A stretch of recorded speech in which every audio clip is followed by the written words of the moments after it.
Hello beautiful people, today's recipe kofta curry. We all eat with the eyes first, so let's have a visual treat.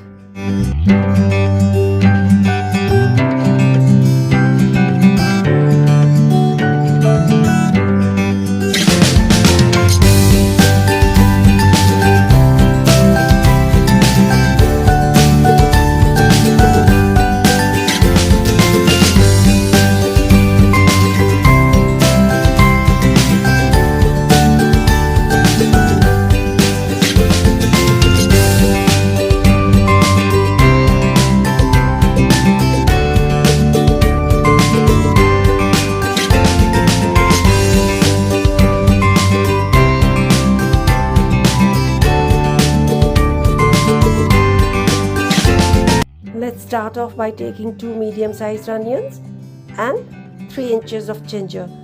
Add 8 to 10 pods of garlic, some cashew nuts and almonds. Grind it to a smooth paste and keep it aside. Take 800 grams of chicken mince. To that we'll add 1 chopped onion. Now let's add some chopped green coriander and 2 green chilies. Now we'll add some salt. It's 1 teaspoon of salt. Add a teaspoon of garlic powder and we'll add cornstarch to this for the binding process. It's just 1 tablespoon of cornstarch. Add 1 tablespoon of garam masala powder and 1 tablespoon of ghee. Knead everything together nicely. Remember, we are using ghee as a binding agent. We don't want to use besan or flour as a binding agent because our meatballs will become thick and plastery. So now we've made the balls. Make all the balls and keep them aside. Now let's heat some oil into a pan. Add the meatballs to the pan.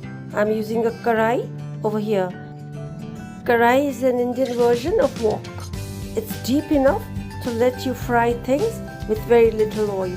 Now we'll fry all our meatballs. We'll have to fry it to a golden brown color.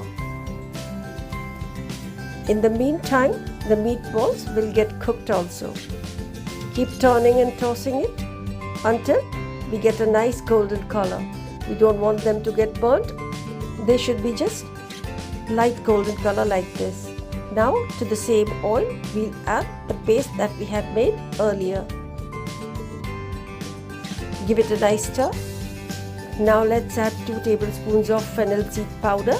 Remember always to add fennel seed powder to Indian curries because it neutralizes the garam masala.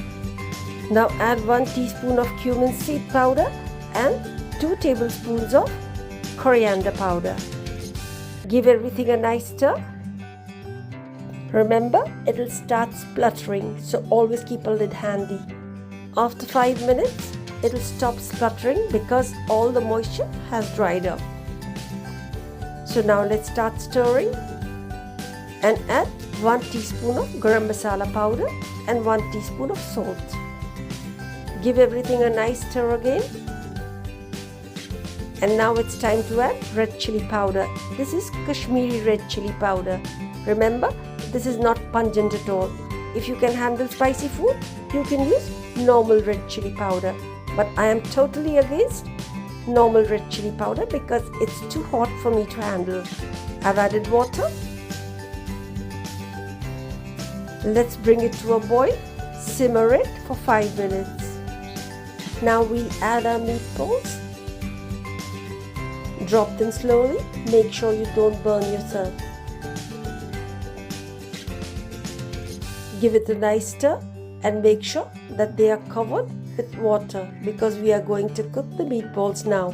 Cover and cook for 10 to 12 minutes until the meatballs are done completely. Here you are. Our meatball curry is ready. Now let's garnish with some chopped coriander leaves and of course a dollop of ghee. Indian curries are never complete without a dollop of ghee. Now let's cover and keep it for around 10 to 15 minutes. If you do this, all the oil will start floating on top of your curry. Here you are. Quick, easy, delicious, flavorful, ready in under 20 minutes. Thumbs up if you like it. Please subscribe and hit the notification bell. See you in another exciting recipe.